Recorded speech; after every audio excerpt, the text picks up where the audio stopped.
ভগবান বেঁচে থাকতে গেলে যে আর কি খেতে হবে ভগবানই জানে। তো সেদিনকে চলে গেছিলাম কি জানো, আইসক্রিম পকোড়া খেতে। আমার যদিও খাওয়ার এতটুকু ইচ্ছা ছিল না, কিন্তু আমার সেদিনকে কি হয়েছিল, আমার বরের ছিল ভেজ আর আইসক্রিম পকোড়ার ডিম দেয়, ওই জন্য ও ট্রাই করলো না, আমাকে দিয়ে ট্রাই করালো। তা আমি ওরা মাথা নাড়াচ্ছিলাম, তারপরে পুরো গল্প লাস্টে বলছি। এখন দেখো চলে গেছিলাম কোথায়, সকাল সকাল, সেটা হচ্ছে রাম মন্দিরে। যেমন আমরা গিয়ে থাকি শনি মঙ্গলবার হলেই না রাম মন্দির যেন ঠাকুর আমাদেরকে খুব টানাটানি করে, তা আমরাও চলে যাই। তো দেখো রাম মন্দিরে এসে পৌঁছে গেছি, আর এসে দেখছি প্রচণ্ড ভিড় আজকে। কিন্তু কারণটা জিজ্ঞেস করলাম, কেউ বলতে পারলো না। কিন্তু আগের দিনে ভিড় ছিল, আরও ভিড় ছিল, সেই কারণ বলে দিল। কারণ হচ্ছে কি, আগের দিন ছিল আমাদের রাম ঠাকুরের জন্মদিন, তাই জন্যেই প্রায় 5,000 লোক খাইয়েছিল। কিন্তু আমরাই জানতাম না যে আগের দিন রাম ঠাকুরের জন্মদিন ছিল, যার জন্য আসতে পারিনি। পরের দিন হঠাৎ ঠাকুরই টেনেছিল আমাদের, তাই গেছিলাম। আর আমাদের আসল মন্দিরও খোলা পেয়েছিলাম, যেটা আমরা প্রত্যেক দিন দেরি করে আসার কারণে পাই না।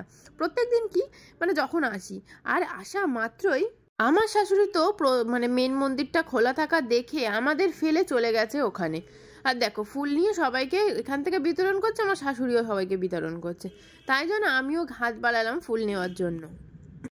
আর হাত বাড়ালে তো ঠাকুরের কাছে সবই পাওয়া যায়, সেটা কিন্তু আবার মন দিয়ে পাওয়া, মানে হাতটা বাড়াতে হবে। সে তুমি ফুল চাও বা তোমার কোনো কাজ পূরণ হোক সেটা চাও, তো সেটা কিন্তু তুমি পেয়ে যাবে, তবে কি বললাম, মন দিয়ে, ঠিক আছে। তো তারপরে দেখো এখানে ভোগ বিতরণ শুরু হলো। এইখানের ভোগটা কেমন জানো, এই দেখো, বুঝতে পারছো খিচুড়ি? না, এটা কিন্তু খিচুড়ি নয়, এইটা হচ্ছে ভাত মাখা। ঠাকুরকে যে ভাতটা দেওয়া হয়, তারপরে সবজি উচ্ছে ভাজা সব দিয়ে মাখিয়ে আমাদের হাতে হাতে দিল, সেই ভোগ খেলাম। আর তারপরে তো জানো টিকিট নিয়ে খাওয়ার ব্যবস্থা এখানে রয়েছে, সেই টিকিটও নিলাম আর লাইনও দিলাম, আর বিভৎস লাইন পড়েছিল। তবে এখানে এত সিট অ্যাভেলেবেল, প্রায় 400খানা সিট অ্যাভেলেবেল জানো রাম মন্দিরে। আর এটা কোথাকার রাম মন্দির তোমরা তো জানোই, তাও আবার বলে দিচ্ছি, যাদবপুরের রাম মন্দির। আর টিকিটের প্রাইস কত, 60 টাকা, সেটাও তোমাদেরকে আবার বলে রাখলাম। তো তারপরে দেখো ঢুকে গেছি, আর দেখছো 400টা লোক কিন্তু এখানে বসে আছে, কি 400-র বেশি লোকও ধরে যেতে পারে। এখানে কত বড় জায়গা দেখেছো? আর এখানে একটা নতুন জিনিস হয়েছে, এই দেখো ঠুকে ঠুকে তোমাদের দেখাচ্ছি, স্টিলের টেবিল চেয়ার হয়েছে। আগে কিন্তু ছিল কাঠের, মনে আছে? নিশ্চয়ই ভুলে গেছো। আর খাওয়াটা যেন কোথায় পেয়ে যাবে, মিনি ব্লগে পাতা পড়ে গেছিলো, কিন্তু খাবার দেখালাম না।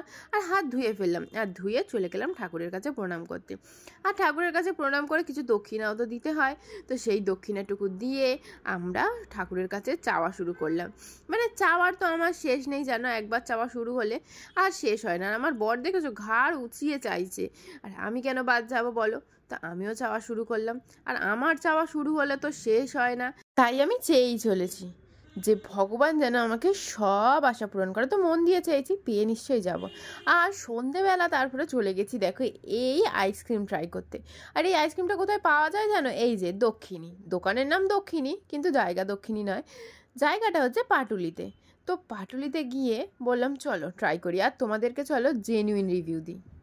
তো জেনুইন রিভিউটা হলো যে আইসক্রিম পকোড়া ভীষণই বাজে খেতে ছিল। আইসক্রিমের সঙ্গে পকোড়ার কম্বিনেশন একদমই মিল ছিল না। আমার তো একদমই ভালো লাগেনি, তোমাদের ভালো লাগতেও পারে, তো তোমরা গিয়ে ট্রাই করে আসতে পারো। আমার কিন্তু একদমই ভালো লাগেনি।